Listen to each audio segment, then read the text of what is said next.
A floresta cheirava a cinzas e terra úmida, um odor forte que grudava na minha pele enquanto eu me agachava ao lado de um pinheiro caído. Minhas mãos enluvadas trabalhavam rapidamente, retirando um ouriço trêmulo de um emaranhado de raízes enegrecidas.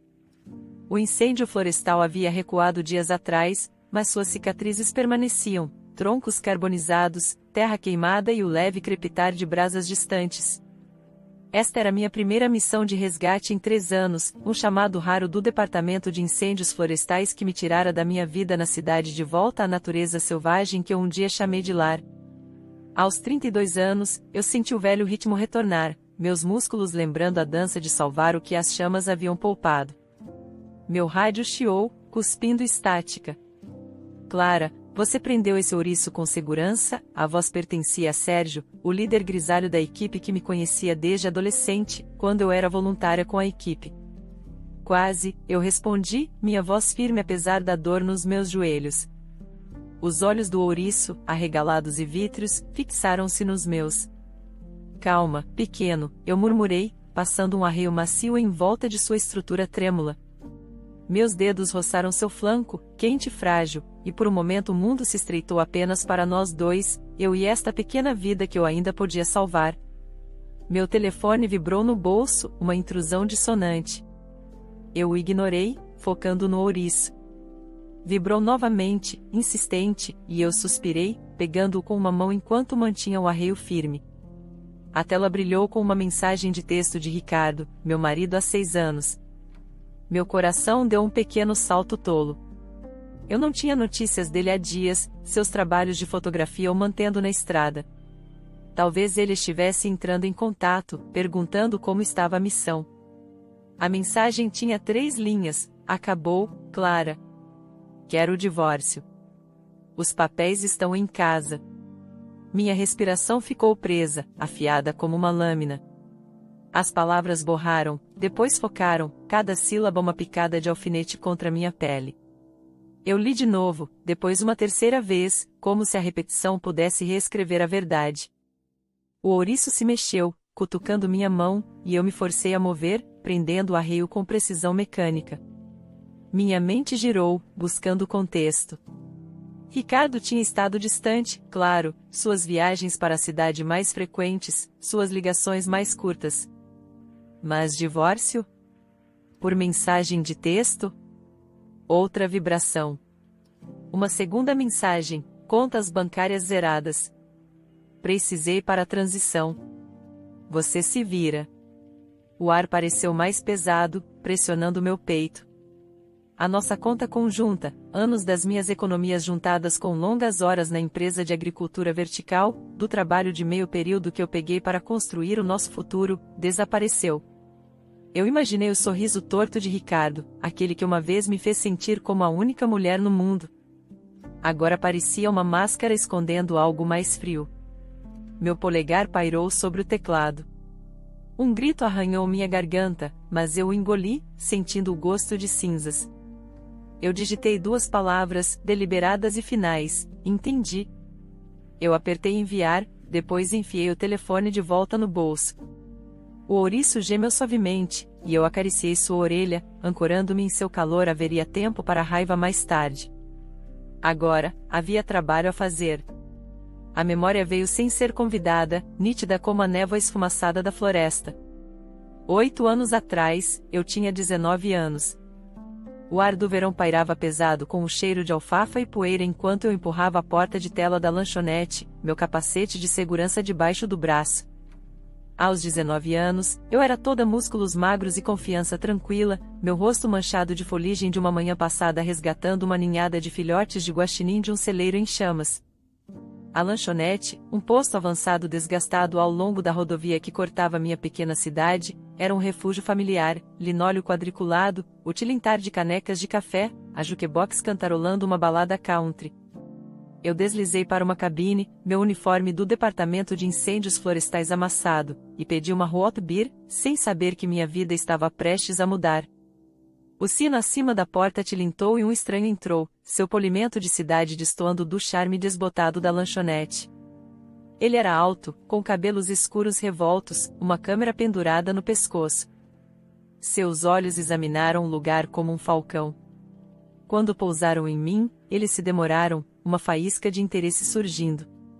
Ele se aproximou, seu sorriso fácil, praticado. Se importa se eu me juntar a você? Ele perguntou, sem esperar por uma resposta enquanto deslizava para a cabine. Sou Ricardo. Fotógrafo. Você parece uma história que vale a pena contar. Eu ergui uma sobrancelha, meus lábios se contorcendo em um sorriso. Uma história? Estou só tomando uma bebida. Mas a atenção dele, calorosa e focada, despertou algo em mim, uma curiosidade que eu não sentia antes. Ele pediu para tirar uma foto minha e, embora eu risse, dispensando a lisonja, eu concordei, deixando tirar algumas fotos enquanto a luz do sol entrava pela janela, capturando o âmbar em meus olhos. Nós começamos a conversar, e quando eu falei sobre meu trabalho, cuidando de ouriços órfãos, enfaixando asas de coruja, minha voz se iluminou, as palavras jorrando como um rio solto. Ricardo ouviu, sua câmera esquecida, suas perguntas me incentivando. Estou na cidade por alguns dias, disse-ele enquanto eu me levantava para sair. Posso te ver de novo? Eu hesitei, meus instintos de cidade pequena cautelosos. Talvez, eu disse, meu sorriso cauteloso, mas genuíno. Esse foi o começo, uma faísca que eu ainda não sabia que me queimaria. Eu cresci na fazenda da minha família, um trecho extenso de campos e bosques onde os animais eram tão parentes quanto vizinhos. Minha infância foi passada seguindo veados pela floresta, aprendendo seus caminhos, seus medos. A escola foi um ensino médio e um programa vocacional em cuidados com animais, mas o departamento de incêndios florestais foi minha verdadeira educação. Eu comecei como voluntária quando criança, alimentando filhotes órfãos com mamadeira, e aos 17 anos pediram para eu ficar. Eu fiquei, tornando-me uma reabilitadora de vida selvagem em tempo integral, minhas mãos hábeis em consertar o que as chamas quebravam. O trabalho era meu pulso, meu propósito. Até que a chegada de Ricardo despertou um tipo diferente de anseio. Ele cumpriu sua palavra, permanecendo na cidade por 3 dias. Ele me encontrou no centro de reabilitação, tirando fotos enquanto eu convencia um falcão a sair de uma caixa, meu foco inabalável. Você é incrível, disse ele, sua lente capturando-me em um momento de força tranquila. Minha família, mergulhada em valores conservadores, desaprovou seus avanços.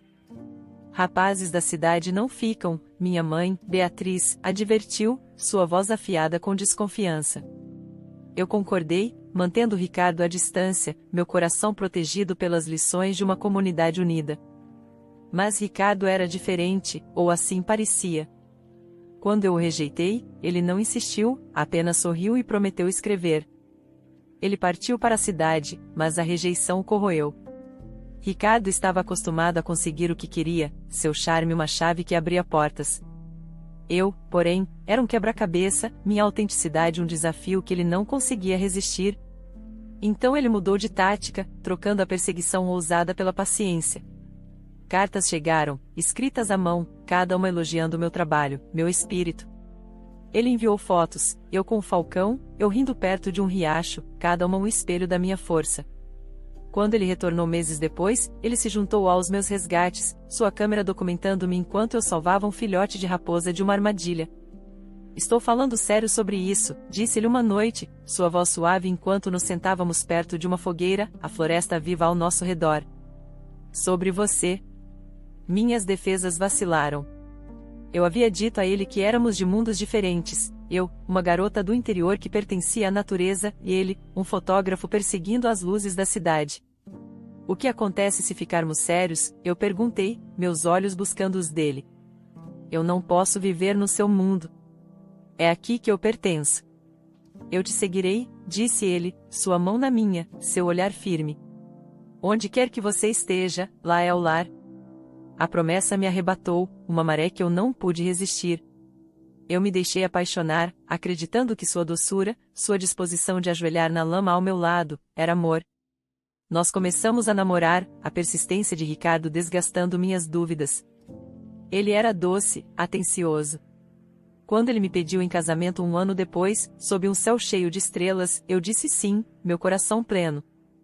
Casamo-nos em uma cerimônia simples, eu com um vestido emprestado, ele com um terno que parecia elegante demais para nossa cidade.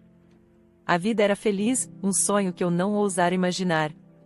Ricardo cumpriu sua palavra, ficando na minha cidade, montando um pequeno estúdio em nossa casa alugada.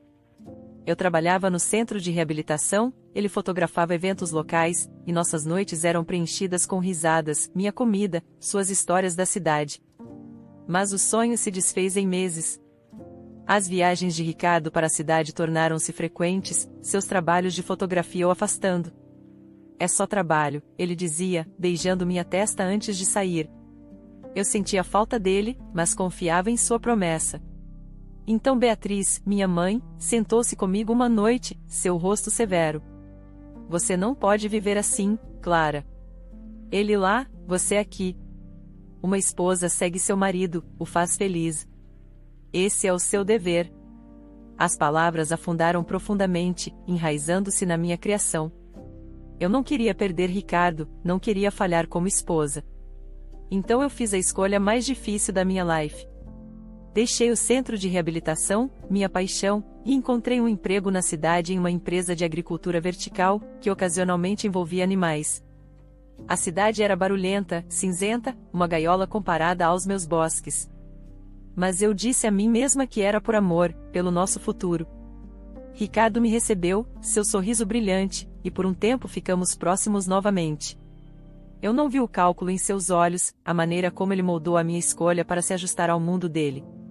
Eu acreditava que estávamos construindo algo juntos, sem saber que eu estava construindo uma vida que ele um dia desmontaria. Naquela época, aos 25 anos, eu ainda estava me ajustando ao ritmo da cidade, seus táxis barulhentos, suas calçadas lotadas, seu céu tão poluído de luzes que não mostrava estrelas. Mas mudar para cá havia consertado as coisas, ou assim eu pensava. Ricardo estava mais em casa, seus trabalhos de fotografia agora locais, e nossas noites eram preenchidas com refeições compartilhadas, suas risadas, minhas esperanças de um futuro que parecia próximo o suficiente para tocar. Eu havia trocado minha floresta por isso, e por um tempo pareceu valer a pena. O apartamento era pequeno, mas paredes verde sálvia que eu mesma pintara, um parapeito de janela forrado de ervas, um sofá onde eu e Ricardo nos aninhávamos para assistir a filmes antigos. Eu havia deixado meu trabalho de reabilitação de vida selvagem para trás, as palavras da minha mãe ecoando, uma esposa segue seu marido. O emprego na empresa de agricultura era estável, ocasionalmente envolvendo animais quando consultavam sobre apicultura urbana ou controle de pragas, mas não era natureza selvagem. Ainda assim, eu me dediquei a ele, minhas mãos ansiando por um propósito. Meu sonho real, porém, era uma família. Crianças correndo por uma casa, suas risadas como o chiurear dos pássaros da floresta. Eu compartilhei isso com Ricardo uma noite, minha voz suave enquanto traçava a mão dele. Uma família grande e calorosa, eu disse, sorrindo.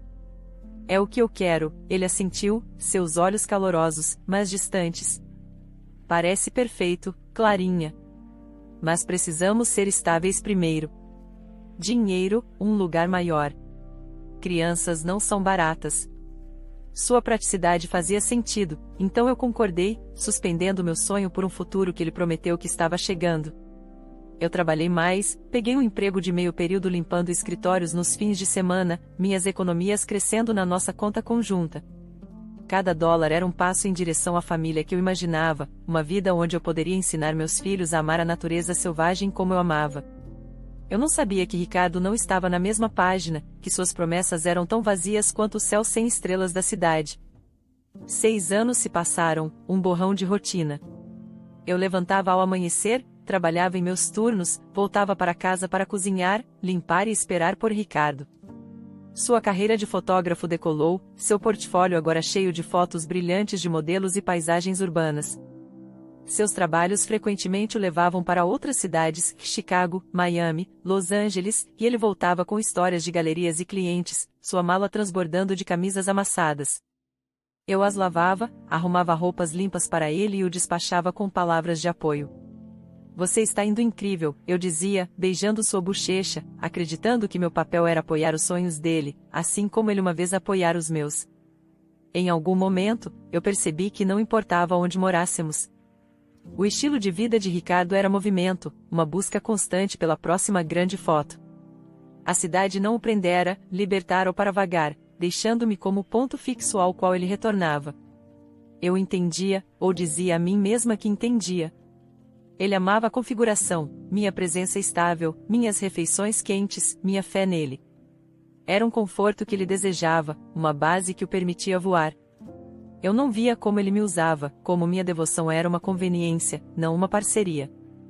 Enquanto eu economizava para o nosso futuro, ele gastava livremente, seus recibos mostrando jantares e hotéis que eu supunha serem para o trabalho. Enquanto eu sonhava com filhos, ele fotografava modelos, sua lente demorando demais, suas noites nem sempre passadas a sós. Ele provavelmente sabia que me descartaria um dia, mas a hora ainda não havia chegado. Eu ainda era útil, ainda a esposa amorosa que tornava sua vida fácil. Meus dias eram um ciclo: trabalho, casa, espera. A empresa de agricultura estava bem, mas meu coração doía pela floresta, pela sensação de pelo sob minhas mãos, pela confiança nos olhos de um animal. Eu mantinha um pequeno caderno de esboços, desenhando raposas e falcões de memória, meu lápis uma tábua de salvação para a garota que eu havia sido. A ligação do departamento de incêndios florestais veio como uma lufada de ar fresco. Era início da primavera, 6 anos de casamento, e eu estava dobrando a roupa de Ricardo quando meu telefone tocou. A voz era familiar: Sérgio, meu antigo líder de equipe. Temos um incêndio feio no norte, disse ele. Estamos com falta de pessoal. Precisamos das suas mãos com os animais. Meu coração saltou, uma faísca do fogo antigo. Eu não trabalhava em um resgate há anos, mas o chamado foi instantâneo, inegável. Estou dentro, eu disse, minha voz viva com uma alegria que eu quase esquecera. Ricardo estava em Seattle, com previsão de volta em uma semana. Eu lhe enviei uma mensagem sobre a missão, esperando seu encorajamento usual. Sua resposta foi breve: parece bom. Cuidado. Eu arrumei meu equipamento, botas, luvas, meu velho capacete, e parti para a floresta, meu espírito nas alturas. Pela primeira vez em anos, eu estava fazendo o que amava, ajoelhada nas cinzas para salvar vidas, minhas mãos lembrando seu propósito. Eu não sabia que Ricardo via minha ausência como uma oportunidade, uma chance de terminar as coisas rapidamente. Enquanto eu embalava ouriços e enfaixava asas, ele estava trazendo Letícia para nossa casa, falsificando minha assinatura, esvaziando a nossa conta. A mensagem de divórcio, quando chegasse, me despedaçaria, seu timing um mistério cruel. Por que agora? Depois de tudo que eu havia desistido? Depois da floresta que eu deixei, da família que eu adiou, do eu que eu enterrei para fazê-lo feliz? A madrugada rompeu cinzenta sobre a floresta, a névoa serpenteando pelos restos esqueléticos de pinheiros queimados.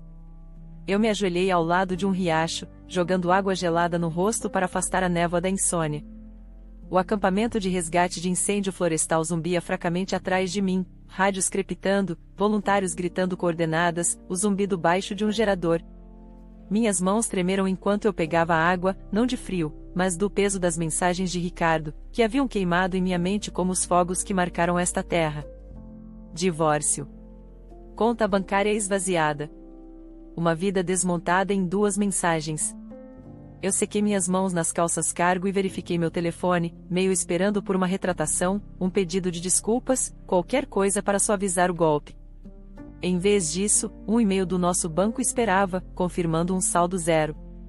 Outra notificação se seguiu, uma marcação em rede social de um conhecido mútuo. A curiosidade me levou a clicar, e meu estômago revirou.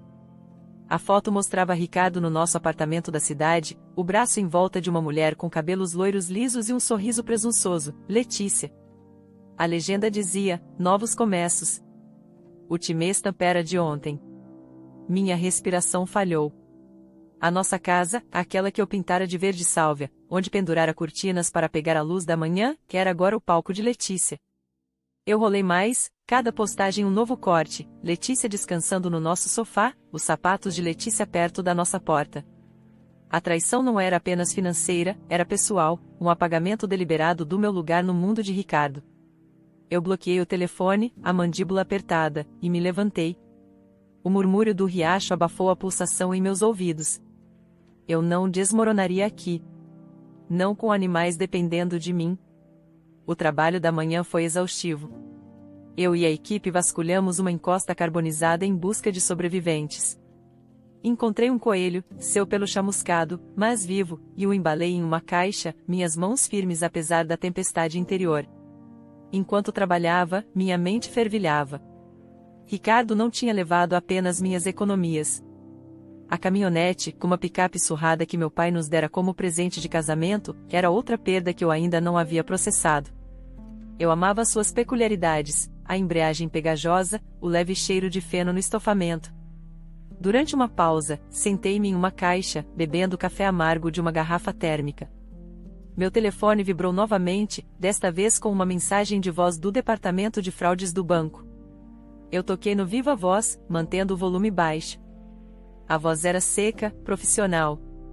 Senhora Oliveira, sinalizamos atividade em comum em um pedido de empréstimo em seu nome. Por favor, entre em contato conosco imediatamente. Empréstimo? Eu não havia solicitado um. Meu coração afundou enquanto as peças se encaixavam. Ricardo não tinha apenas esvaziado nossa conta, ele havia falsificado minha assinatura, provavelmente em mais de um documento. O título da caminhonete. O empréstimo. Quão longe ele tinha ido? Eu apaguei a mensagem de voz, meus dedos frios. Precisava de ajuda, alguém que pudesse ver através da cortina de fumaça de Ricardo. Foi quando pensei em Sofia. Nós nos conhecemos há uma década, voluntariando juntas no departamento de incêndios florestais. Sofia, com sua inteligência afiada e talento para encontrar coisas perdidas, chaves, animais de estimação, uma vez até mesmo um excursionista desaparecido, havia se tornado investigadora particular. Se alguém pudesse desembaraçar a bagunça de Ricardo, era ela. Eu liguei, minha voz baixa para evitar os ouvidos da equipe. Sofia, sou eu, Clara. Preciso de você. Uma pausa, então o tom familiar de Sofia. Caramba, garota. Fazenda o que 3 anos? O que houve? Eu exalei, as palavras jorrando, a mensagem de divórcio, a conta esvaziada, Letícia, o empréstimo. Sofia ouviu, seu silêncio pesado de compreensão. Quando eu terminei, o tom de Sofia era todo profissional. Ele é uma cobra, mas cobras deixam rastros. Me dê um dia. Vou investigar. Discretamente, eu disse. Ele não pode saber que estou investigando. Discreta é meu nome do meio. Aguenta firme e não deixe ele entrar na sua cabeça. Sofia desligou, e eu senti um lampejo de alívio, como a primeira respiração depois de mergulhar muito fundo. A memória das promessas de Ricardo surgiu, indesejada. Teremos tudo, Clarinha, ele dissera, sua câmera clicando enquanto eu ria. Eu acreditara nele, trocando meu trabalho com vida selvagem por uma mesa na cidade. Eu sacudi a memória e me juntei à equipe para a varredura da tarde. A floresta estava estranhamente silenciosa, o ar espesso com o fantasma da fumaça. Enquanto eu examinava uma ravina, meus olhos captaram uma pequena forma encolhida sob um arbusto queimado, um filhote de lobo. Seu pelo cinza emaranhado, uma pata enrolada protetoramente contra o peito. Meu coração disparou. Lobos eram raros aqui, suas matilhas diminuindo a cada temporada de incêndios. Eu me aproximei lentamente, minha voz suave. Ei, pequeno. Vamos te colocar em segurança. Os olhos âmbar do filhote encontraram os meus, cansados, mas curiosos. Eu estendi uma mão enluvada, e ele não se encolheu. Cuidadosamente, eu o levantei, sentindo seu calor frágil contra meu peito. Lua, eu sussurrei, o nome vindo sem ser chamado. Parecia certo, como uma promessa.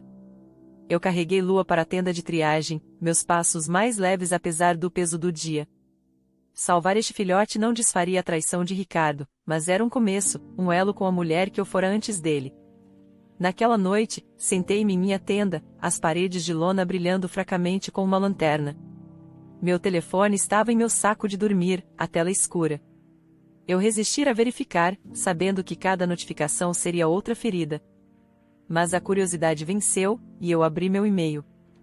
Uma mensagem do banco confirmava o empréstimo, 100 mil, garantidos pelo nosso apartamento. Meu nome estava em todos os documentos, minha assinatura uma imitação desajeitada. A fúria surgiu, depois esfriou em algo mais afiado. Ricardo achou que me tinha enganado, mas ele não me conhecia mais. Talvez nunca tivesse conhecido. Eu digitei uma mensagem rápida para Sofia: verifique o título da caminhonete também. Ele está falsificando mais do que empréstimos. O acampamento florestal era uma coxa de retalhos de sombra sob uma lua crescente, o ar cortante com pinho e o leve cheiro de queimado dos fogos de ontem. Eu me sentei de pernas cruzadas na tenda de triagem, minhas mãos firmes enquanto ajustava a bandagem na pata de lua. Os olhos âmbar do filhote de lobo seguiam cada movimento meu, uma confiança silenciosa se formando em seu olhar. A lona esticada batia suavemente, abafando a conversa distante dos voluntários que encerravam a noite. Pela primeira vez em dias, eu senti um lampejo de calma, como se a vida pequena e feroz de lua pudesse me ancorar contra o caos que Ricardo havia desencadeado. Meu telefone, guardado no casaco, permaneceu silencioso. Eu havia desligado as notificações após a mensagem de voz do banco, relutante em deixar mais más notícias invadirem este santuário frágil. Mas o peso das ações de Ricardo, divórcio por mensagem de texto, a conta esvaziada, Letícia na nossa casa, o empréstimo forjado, pressionava-me como um hematoma. Eu acariciei o pelo de lua, minha mente vagando para o homem com quem me casara, aquele que uma vez pareceu ver minha alma. Como eu não percebia as rachaduras em seu charme? Um zumbido agudo quebrou meu devaneio. Meu telefone, apesar das minhas precauções, acendeu com uma mensagem de Sofia. Eu hesitei, então abri, meu pulso acelerando. Tenho algo sobre seu garoto. Me ligue. Linha segura. Eu olhei para a lua, que havia se enrolado em uma bola apertada, então saí. O ar noturno picou minhas bochechas. Eu liguei para Sofia, mantendo minha voz baixa. Fale comigo, eu disse. O tom de Sofia era sombrio. Ricardo não é apenas um trapaceiro, ele tem um padrão. Puxei alguns registros. 2 mulheres, ambas assistentes de fotógrafos. Ele se aproximou, drenou suas economias, depois desapareceu. Uma registrou uma queixa, mas ele apagou. Ele é bom, Clara. Escorregadio. Meu aperto no telefone aumentou. E agora ele está usando o ângulo da simpatia. Postou online sobre como eu o negligenciei, não lhe deixei escolha a não ser seguir em frente. Letícia está apoiando a história dele, bancando a namorada dedicada. Eles estão me pintando como a vilã para encobrir o roubo do dinheiro. Meu estômago revirou. Eu imaginei meus conhecidos mútuos, colegas do meu trabalho na cidade, amigos da cena artística de Ricardo, engolindo suas mentiras. O que mais? O título da caminhonete está no nome dele agora. Falsificado, como o empréstimo.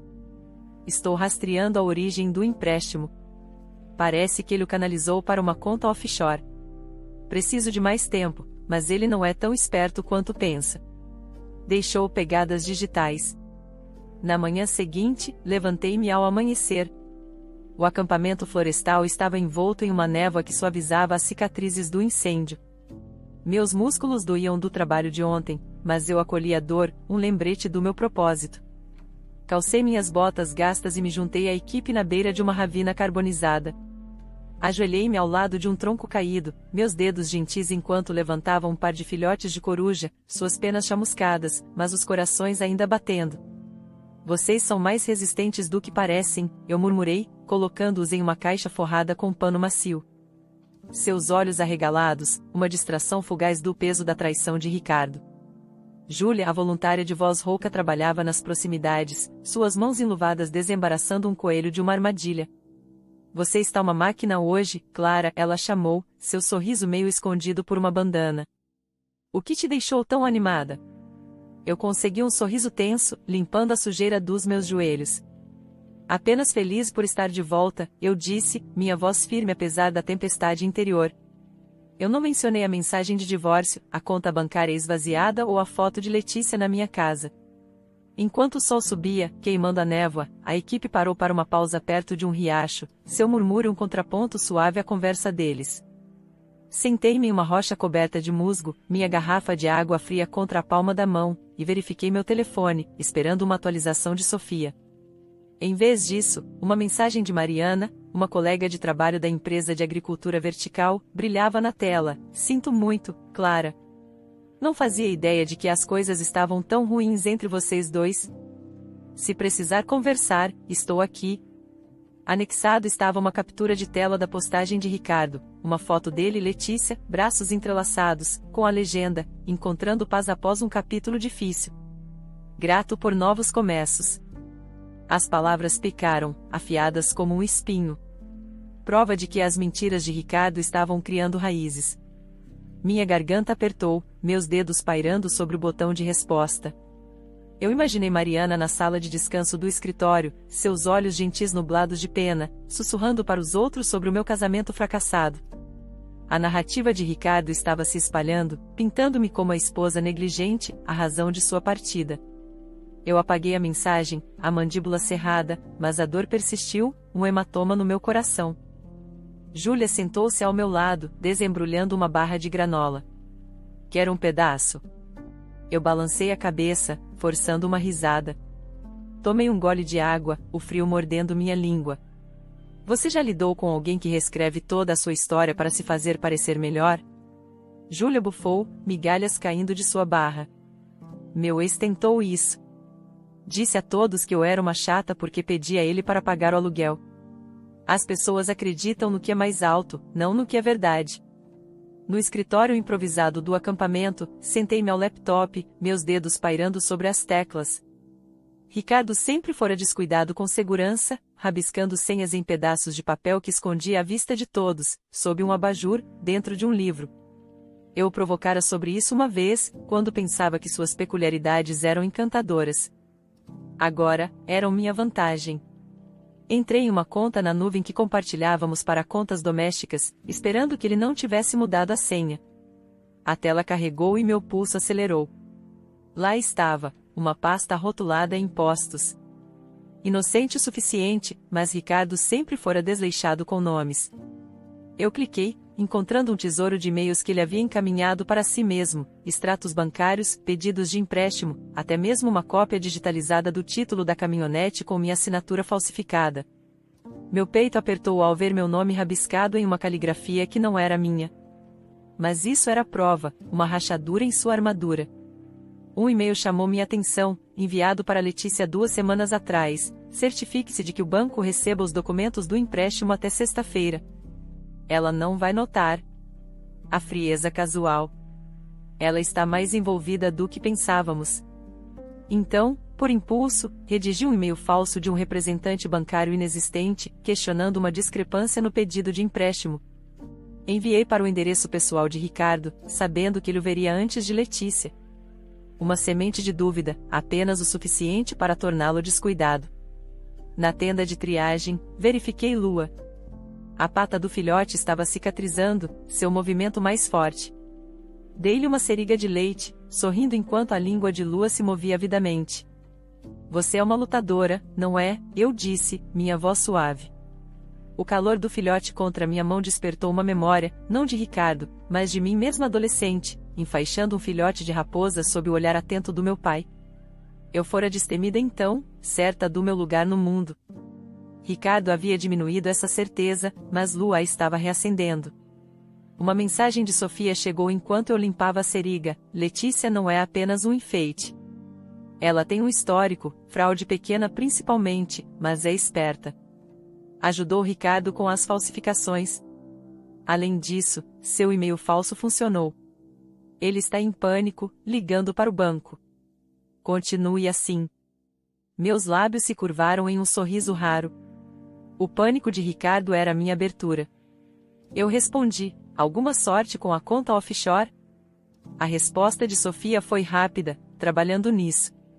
Aguenta firme. A notícia me alimentou.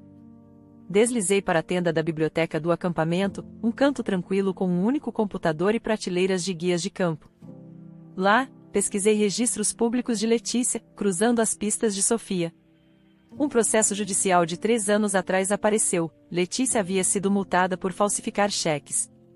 Pequeno, mas se encaixava. Ela era cúmplice perfeita de Ricardo, disposta a infringir a lei por um pagamento. Salvei o arquivo, minha mente acelerada. Se eu pudesse ligar Letícia ao empréstimo, teria vantagem para virá-la contra Ricardo. A cidade surgiu como uma jaula de aço enquanto meu ônibus entrava, seu horizonte recortado contra um crepúsculo machucado. Ajustei a caixa de lua no assento ao meu lado, a respiração suave do filhote de lobo uma âncora constante. O ônibus sibilou até parar, e pisei na calçada, o ar espesso com escapamento e o zumbido de letreiros de neon. Chamei um táxi, dando o endereço do apartamento que eu compartilhara com Ricardo. Meu estômago apertou enquanto o táxi serpenteava pelo trânsito, o pulso da cidade um contraste gritante com a força tranquila da floresta.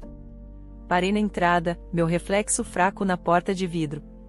Eu parecia diferente agora, meu rosto bronzeado pelos dias no campo, meus olhos mais aguçados, como os de lua. Toquei o interfone do apartamento, meio esperando silêncio. Em vez disso, a voz de Letícia estalou. Quem é? Clara, eu disse, meu tom uniforme. Vim buscar as coisas do meu pai. Cheguei à porta do apartamento e bati, meu coração um tambor constante. Abriu-se, e lá estava Letícia, cabelos loiros presos em um coque, seu sorriso tenso como um arame. Atrás dela, Ricardo descansava no sofá. Clarinha, disse ele, sua voz suave, o velho apelido uma lâmina. Não esperava que você aparecesse. Pensei que estaria lambendo suas feridas. Entrei, colocando a caixa de lua perto da porta. O apartamento parecia estranho. Os toques de Letícia em todos os lugares, novas almofadas, um vaso de lírios. A minha tinta verde salve ainda estava lá, um fantasma da minha presença. Estou aqui pela caixa do meu pai, eu disse, meu olhar fixo em Ricardo. Depois vou embora. Ele se levantou, seus movimentos preguiçosos, confiantes.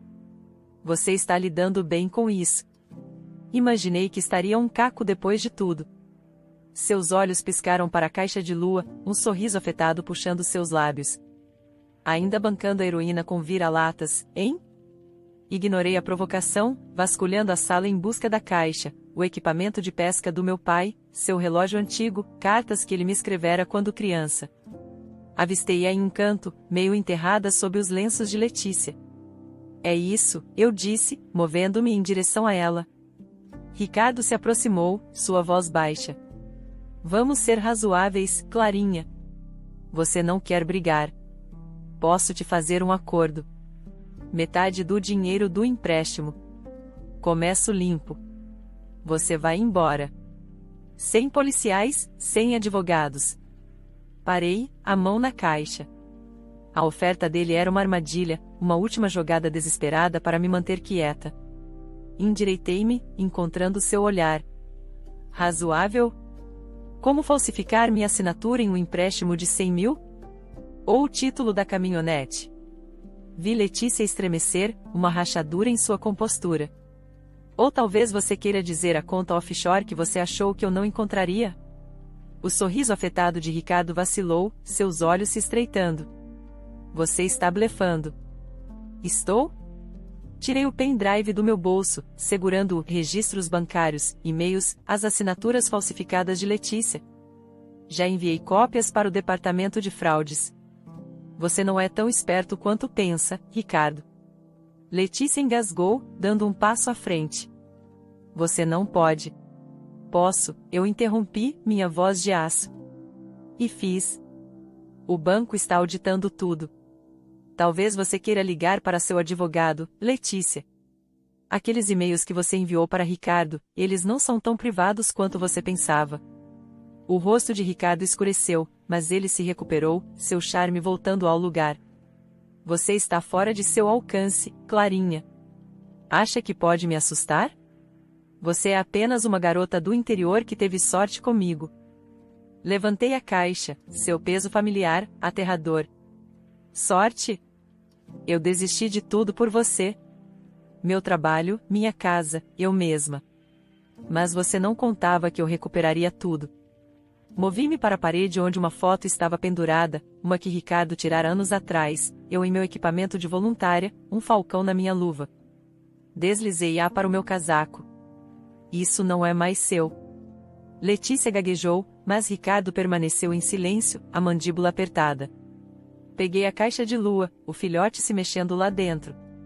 A polícia entrará em contato, eu disse, virando-me para a porta. Aproveitem seu novo começo. Lá fora, a cidade pulsava, alheia à guerra que eu acabará de travar. Coloquei a caixa na calçada, minhas mãos tremendo agora que a adrenalina estava diminuindo. Abri a caixa, encontrando o relógio do meu pai aninhado entre iscas e cartas. Coloquei-o no meu pulso, seu tic-tac uma promessa silenciosa. Lua gemeu suavemente, e eu me agachei, acariciando-a através das grades. Nós nos saímos bem, não é? Meu telefone vibrou. Uma mensagem de Sofia, bancos agindo rápido. Encontrei a conta offshore. Ricardo está surtando. Você está bem? Eu respondi, melhor do que bem. O centro de vida selvagem ficava a 1 hora de distância, onde Lua receberia os cuidados de que precisava. Depois disso, eu retornaria à floresta, ao trabalho que sempre fora minha estrela do norte. O centro de vida selvagem cheirava a feno e antisséptico, um contraste calmante com o toque metálico da cidade. Sentei-me em um banco de madeira na ala de recuperação, a caixa de Lua aos meus pés. O filhote de lobo roía uma tira de carne crua, seus olhos âmbar brilhantes com força recém-descoberta. O zumbido do centro, latidos suaves, o tilintar de instrumentos médicos, as vozes abafadas dos voluntários me envolveram em um casulo de propósito. O confronto com Ricardo e Letícia ainda pulsava em minhas veias, não como dor, mas como poder agora. Enquanto esperava um veterinário verificar Lua, minha mente se voltou para o próximo movimento em um jogo que Ricardo não sabia que estava perdendo. Meu telefone vibrou. O nome de Sofia piscou. Fui para o corredor, onde luzes fluorescentes zumbiam sobre minha cabeça, e atendi. Diga que você tem algo bom. A voz de Sofia, o castelo de cartas do seu garoto está desmoronando. O banco auditou os documentos do empréstimo e encontrou uma falha. Suas assinaturas referindo-se a mim, Clara, estão em um formulário datado de 3 anos atrás, mas os carimbos do cartório são do mês passado. Incompatibilidade total. Eles estão investigando tudo agora. Minha respiração falhou. Eu não esperava isso. Como eles não perceberam isso? Você não me disse que era uma viajante do tempo, Sofia brincou. Aquele formulário, você o datou errado há muito tempo, provavelmente algum velho hábito. Ricardo usou sem verificar, e está mordendo ele agora. A polícia está envolvida. Ele está suando. Uma memória piscou, a voz do meu pai, rouca e prática, ensinando-me a retrodatar certos papéis como precaução, um truque rural para se proteger contra disputas. Eu fizera isso distraidamente em alguns documentos durante o início do nosso casamento, nunca imaginando que se tornaria meu escudo. Um sorriso puxou meus lábios. E Letícia? Essa é a reviravolta, disse Sofia. Ela está pulando fora do barco. Me enviou um lote de e-mails, coisas que ela e Ricardo armaram, incluindo o golpe do título da caminhonete. Ela está buscando um acordo, quer imunidade. Acho que lealdade não é o forte dela. Encostei-me na parede, o gesso frio me ancorando. A traição de Letícia era um espelho da de Ricardo, uma reviravolta adequada. Ela está o entregando como um mau hábito.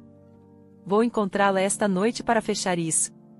Ricardo ainda está por fora, planejando alguma exposição de fotos chique como se fosse intocável. Quer participar disso? Olhei para a caixa de Lua pela janela da ala. Ainda não. Preciso ver Lua até o fim. Mantenha-me informada. A veterinária, uma mulher magra chamada Doutora Mendes, chegou para examinar Lua. Observei enquanto ela verificava a pata do filhote, suas mãos hábeis e gentis. Ela está se curando rápido, disse a Doutora Mendes, ajustando os óculos. Você fez um bom trabalho. Nós cuidamos daqui. Eu assenti, uma pontada no meu peito. A recuperação de Lua significava soltura em breve, um passo em direção à natureza selvagem onde ela pertencia. Posso ficar com ela um pouco mais? Os olhos da Doutora Mendes suavizaram. Claro. Ela confia em você. Ela saiu, e eu abri a caixa, deixando Lua roçar minha mão. Uma mensagem de Sofia me interrompeu, Letícia está cantando. Nos deu login bancário. Contas offshore em Jersey, não queimem. Jogada desleixada. Policiais estão cercando. Exposição de fotos amanhã à noite. Quer que eu invada? Eu respondi, deixe ele cavar seu buraco. Estarei lá quando for a hora. Larguei o telefone, meu olhar em Lua, que começara a arranhar as grades da caixa, testando seus limites. Você está pronta para correr, não está? Eu murmurei, um sorriso piscando. A cidade brilhava como uma promessa quebrada, suas luzes borrando o céu noturno enquanto eu ficava do lado de fora da galeria. O local, um cubo elegante de vidro e aço, pulsava com a conversa das elites do mundo da arte, críticos internos sob medida, modelos envoltas em seda, colecionadores segurando taças de champanhe. Lá dentro, a exposição de fotografia de Ricardo estava a todo vapor, seu nome estampado em uma faixa acima da entrada, Ricardo Andrade, Visões da Verdade. A ironia torceu meus lábios em um leve sorriso. Verdade era a última coisa que Ricardo conhecia, e esta noite ela o desmascararia. As janelas da galeria ofereciam uma visão clara do espetáculo. Ricardo estava no centro, seu terno de carvão impecável, seu sorriso tão polido quanto o chão. Ele gesticulava para uma impressão maciça, uma paisagem urbana toda ângulos e sombras, enquanto uma multidão assentia, encantada. Letícia pairava por perto, seu vestido vermelho um contraste gritante com seu rosto pálido e tenso. Ela havia traído Ricardo para se salvar, entregando a Sofia as chaves de sua conta offshore e documentos forjados. Meu telefone vibrou. Sofia, policiais dentro. Hora do show. Deslizei o telefone no meu bolso, meu pulso firme. Escolhera ficar do lado de fora, deixando a lei dar o golpe. Lá dentro, o clima mudou. Dois homens à paisana, distintivos brilhando sob as luzes da galeria, aproximaram-se de Ricardo. A multidão se separou, murmúrios ondulando como uma pedra jogada na água. O sorriso de Ricardo congelou, sua mão parando a meio gesto. Um policial falou, sua voz inaudível de fora, mas o efeito foi claro. Os ombros de Ricardo enrijeceram, seus olhos dardejando para Letícia, que desviou o olhar, seus dedos agarrando a bolsa. O segundo policial produziu algemas, e a sala ofegou, uma inspiração coletiva. Encostei-me em um poste de luz, o metal frio me ancorando. Observei enquanto Ricardo tentava encantar sua saída, suas mãos levantadas, sua voz provavelmente girando desculpas. Mas os policiais estavam impassíveis, guiando-o em direção à saída. A multidão zumbia, telefones piscando enquanto os convidados capturavam o escândalo. Letícia seguiu à distância, seu rosto uma máscara de pânico, já se distanciando dos destroços. A faixa no alto parecia zombar de Ricardo agora, suas visões da verdade expostas como mentira. As portas da galeria se abriram, e Ricardo emergiu, seus pulsos algemados, seu terno amarrotado. Os policiais o levaram para um carro esperando, suas luzes lançando azul e vermelho sobre o pavimento. Ele olhou ao redor, talvez procurando um aliado, mas encontrou apenas olhares curiosos. Na manhã seguinte, retornei ao centro de vida selvagem. O ar estava fresco com a promessa de chuva. A caixa de lua estava em um canto ensolarado da ala de recuperação, o filhote andando de um lado para o outro, a pata quase curada. Ajoelhei-me, abrindo a porta para acariciar seu pelo. Você está quase pronta, não está? Eu disse, minha voz suave. Os olhos de Lua encontraram os meus, ferozes e confiantes, um espelho da minha própria resolução. O plano de soltura estava definido, uma floresta remota onde lobos ainda corriam livres. Deixar Lua ir doeria, mas era o certo, um passo em direção à natureza selvagem a qual ambas pertencíamos. Sentei-me, o relógio do meu pai tic-taqueando suavemente. A notícia da prisão de Ricardo se espalhara, seu nome estampado em blogs de arte e manchetes locais, fotógrafo acusado em escândalo de fraude. A multidão de elite que ele cortejara já estava seguindo em frente, seu legado reduzido a uma história de advertência. Eu não senti alegria nisso, apenas uma pena silenciosa. A vida de Ricardo fora uma performance, construída sobre mentiras e confiança roubada. Uma sombra cruzou a porta da ala, e olhei para cima para ver um homem com uma camisa de flanela desbotada, as mãos nos bolsos do jeans. Ele era magro, com cabelos escuros grisalhos nas têmporas e olhos que continham um peso tranquilo. Você é Clara, certo? Disse ele, sua voz baixa, firme. Sou André. Veterinário aqui. Doutora Mendes disse que Lu é seu projeto. Eu assenti, levantando-me para encontrar seu olhar. Ela é uma lutadora. A pata está quase curada. André agachou-se perto da caixa, seus movimentos cuidadosos, como alguém acostumado a acalmar criaturas ariscas. Lua inclinou a cabeça, sem medo, e ele sorriu levemente. Ela confia em você. Isso é raro para um lobo. Ele verificou a bandagem dela, suas mãos hábeis, então olhou para mim. Você tem um Domingo Mendes diz que você costumava fazer isso em tempo integral. Anos atrás, eu disse, minha garganta apertando. Me distraí. Eu não mencionei Ricardo. Não precisava. Os olhos de André continham uma profundidade conhecedora, como se ele tivesse enfrentado seus próprios desvios. Ele se levantou, limpando a poeira dos joelhos. Acontece. Bom ver você de volta. Seu tom era objetivo, mas havia calor nele, um convite para compartilhar mais, se eu escolhesse. Eu não o fiz. Ainda não. Mas sua presença permaneceu enquanto ele saía para verificar outros animais, uma firmeza tranquila que parecia a própria floresta. Naquela tarde, juntei-me a André na tenda de triagem, onde trataram um lote de novos resgates, esquilos com caudas chamuscadas, um filhote de raposa com uma pata torcida. Nosso trabalho caiu em um ritmo fácil, minhas mãos lembrando os velhos movimentos enquanto enfaixávamos e alimentávamos. O foco calmo de André me ancorava, suas perguntas ocasionais sobre meu tempo com o departamento de incêndios florestais, meus resgates favoritos, extraindo histórias que eu não contava há anos. Falei sobre salvar um filhote de urso de uma armadilha, minha voz viva com uma paixão que eu quase esquecera. Você se ilumina quando fala sobre isso, disse André, limpando uma seriga. Por que parou? Eu hesitei, o peso da sombra de Ricardo pressionando. Casei. Mudei para a cidade. Pensei que era o que eu deveria fazer. Fiz uma pausa, depois acrescentei, ele não queria essa vida. André assentiu, sem julgamento em seus olhos. É preciso coragem para voltar a si mesma. Suas palavras eram simples, mas pousaram fundo, agitando uma verdade que eu estava apenas começando a nomear. Eu queria perguntar o que o trouxera até aqui, que sombras ele carregava, mas um voluntário interrompeu com uma pergunta, e o momento passou. Naquela noite, fiquei até tarde na ala de recuperação. Passará o dia lutando com uma decisão, que se cristalizara durante meu trabalho com André. Meu emprego na cidade na empresa de agricultura vertical, estável, sem alma, era uma relíquia do mundo de Ricardo, um compromisso que não cabia mais. Eu queria retornar à reabilitação de vida selvagem, ao trabalho que sempre fora minha estrela do norte.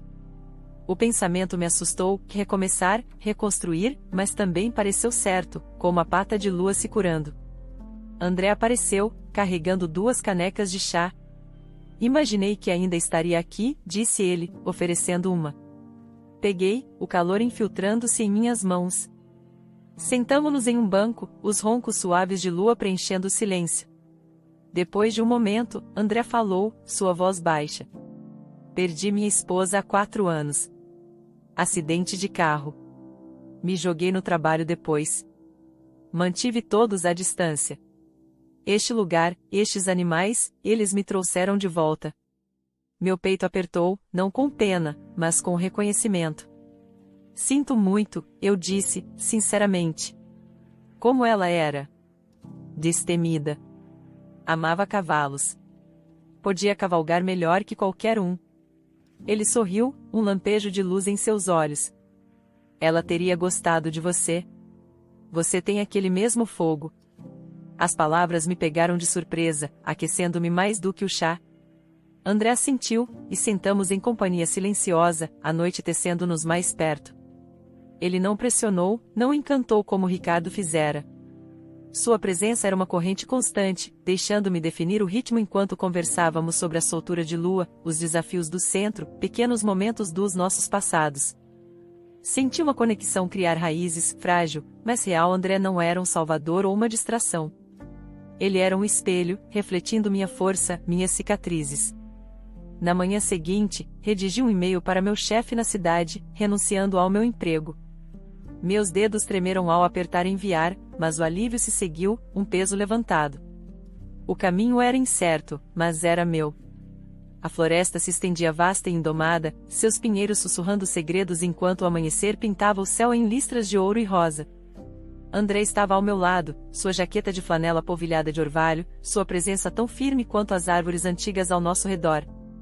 Hoje era a soltura de lua, um momento que eu temia e ansiava, um adeus que parecia um começo. André ajustou o rastreador GPS na coleira de lua, suas mãos cuidadosas. Esta reserva é perfeita. Muita presa, uma matilha por perto. Ela encontrará seu caminho. Eu assenti, a garganta apertada. Os olhos âmbar de lua encontraram os meus através das grades da caixa, ferozes e prontos, um espelho do fogo que eu sentia por dentro. Vá em frente, garota, eu sussurrei, minha voz embargando. Lua virou-se, seus olhos fixos em mim por um longo momento, como se me memorizasse. Então, com um movimento de cauda, ela saltou em direção às árvores, sua forma borrando na vegetação rasteira. Um leve farfalhar, um flash de cinza, e ela se foi.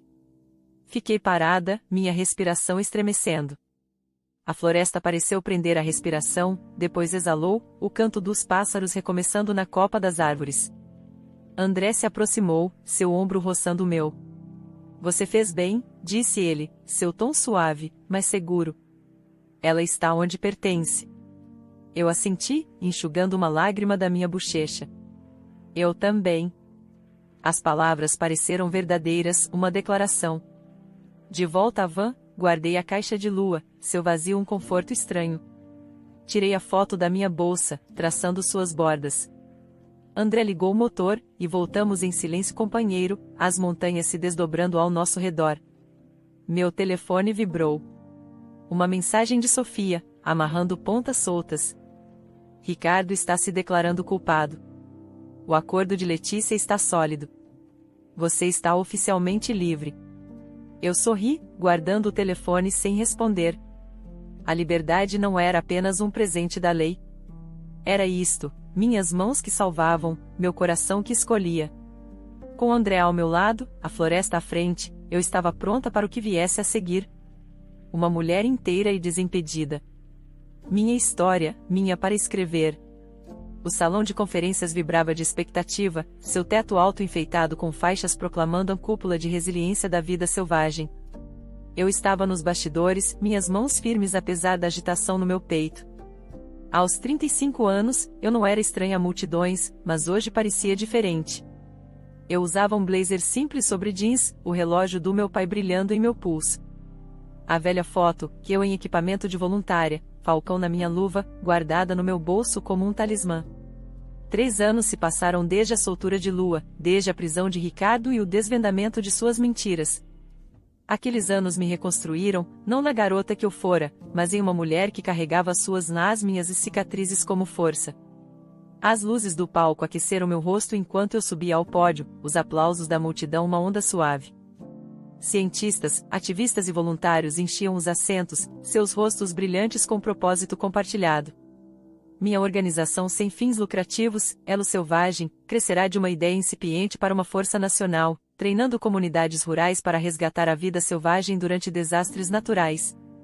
Hoje, eu compartilharia nosso marco mais recente, uma rede de socorristas treinados em 10 estados, salvando milhares de animais a cada ano. Mas, mais do que isso, eu compartilharia minha história, um testemunho de se erguer da traição para construir algo duradouro. Bom dia, eu disse, minha voz clara, chegando ao fundo do salão. Sou Clara Oliveira, e estou aqui por causa de um filhote de lobo chamado Lua. A multidão se inclinou, e eu comecei, tecendo a história do resgate de Lua, minha própria jornada através do engano de Ricardo, sem nomeá-lo, e o fogo que forjara meu propósito. Falei do meu pai, cujo relógio tic-taqueava em meu pulso, e da floresta que me ensinara a lutar. Cada animal que salvamos, eu disse, nos lembra que podemos nos salvar também. Os aplausos foram estrondosos, mas meus olhos encontraram uma figura menor na primeira fila, Laura, uma voluntária de 16 anos da Elo Selvagem. A trança escura e o sorriso tímido de Laura espelhavam a eu mais jovem, sua paixão por animais uma faísca esperando para incendiar. Eu a conhecera um ano atrás, quando Laura participou de uma sessão de treinamento, suas mãos tremendo enquanto enfaixava um coelho. Desde então, eu a orientara, vendo em Laura a mesma fome de propósito que eu sentirá uma vez. Hoje, Laura se juntaria a mim no palco, um símbolo da próxima geração. A ideia da Elo Selvagem criará raízes após a soltura de Lua, quando eu retornei ao Centro de Vida Selvagem em tempo integral. Eu treinara sob a doutora Mendes, aprimorando minhas habilidades enquanto o apoio silencioso de André me ancorava. Nosso vínculo crescerá lentamente, enraizado em conversas noturnas e resgates compartilhados. Ele se mudará para uma cabana perto do centro, e eu me juntar a ele um ano later, nossa vida uma tapeçaria de trabalho e amor, simples, mas profunda. Juntos, lançamos um projeto para rastrear animais soltos usando coleiras GPS para estudar sua sobrevivência. Os dados de Lua chegaram meses atrás, ela estava prosperando, liderando uma pequena matilha na reserva. A notícia parecerá uma bênção, um círculo fechado. Meus dias eram cheios, treinando voluntários, garantindo subsídios, falando em escolas. Mas orientar Laura se tornará o trabalho do meu coração. A garota me lembrava da adolescente que enfrentará incêndios florestais com nada além de coragem e um kit de primeiros socorros. Laura tinha suas próprias lutas, uma mãe solteira, uma cidade rural que parecia pequena demais. Mas sua determinação era feroz. Eu via seu potencial, não apenas para salvar animais, mas para liderar, para levar a elo selvagem adiante. Nos bastidores, antes do discurso, Laura mexia em suas anotações. E se eu errar? Ela perguntara, sua voz pequena. Eu sorrira, apertando seu ombro. Você não vai. Você conhece este trabalho. Apenas diga a eles o que significa para você. Laura sentira, sua mandíbula se firmando, e eu sentirá uma onda de orgulho, como se passasse uma tocha. Agora, no palco, apresentei Laura, afastando-me enquanto a garota tomava o pódio. A voz de Laura vacilou no início, depois ficou firme, recontando seu primeiro resgate, com o ouriço preso em uma cerca, e como a elo selvagem lhe dera propósito. A senhora Oliveira me mostrou que eu podia fazer isso, disse Laura, olhando para mim. Ela me mostrou que podemos mudar as coisas. A multidão aplaudiu, e meus olhos arderam, não de tristeza, mas da alegria de ver meu legado criar raízes. A sessão terminou com perguntas, a multidão ansiosa por detalhes sobre os métodos da elo selvagem. Eu e Laura respondemos em conjunto, nossas vozes uma mistura de experiência e entusiasmo. Enquanto o salão se esvaziava, André deslizou para os bastidores, sua camisa de flanela um conforto familiar. Ele carregava um tablet com novos dados de rastreamento, seus olhos brilhantes. A matilha de Lua acabou de ter filhotes, disse ele, mostrando-me o mapa. Ela é mãe agora. Eu ri, o som livre e pleno. Claro que ela é. A notícia pareceu um presente, a força de Lua ecoando a minha. Abracei André, seu calor uma âncora firme. Nossa vida não era perfeita, longas hours, orçamentos apertados, mas era nossa, construída sobre confiança e sonhos compartilhados. Ele me pedirá em casamento no mês passado, não com um anel, mas com um lobo de madeira esculpido, uma promessa silenciosa. Eu dissera sim, sabendo que enfrentaríamos o futuro como iguais. Naquela noite, eu e André organizamos uma pequena reunião no centro. Voluntários e moradores locais se misturavam tomando café e torta. Laura estava lá, conversando com um guarda florestal sobre estágios, sua confiança florescendo. Eu observava de um canto, o coração pleno. A traição de Ricardo, antes uma ferida aberta, era agora uma cicatriz tênue, sua dor transformada em propósito. Ele era uma nota de rodapé, cumprindo pena por fraude, seu nome esquecido nos círculos que ele tanto almejara. Meu nome, porém, estava crescendo, não por fama, mas por impacto. Saí, o ar noturno fresco, as estrelas um brilho esparso. A floresta pairava além, seu pulso uma canção que eu conhecia de cor. Pensei no meu pai, cujas cartas eu ainda lia, e em Lua, cujos filhotes agora vagavam livres. André juntou-se a mim, seu braço em volta dos meus ombros. Orgulhoso de você, disse ele, sua voz suave. Eu me inclinei nele, sorrindo. Fizemos isso juntos. E fizemos. Eu, André, Laura, as inúmeras mãos que salvavam vidas. Olhei para as estrelas, o relógio do meu pai tic-taqueando, e dediquei meu trabalho silenciosamente a ele, a Lua, a natureza selvagem que me salvara.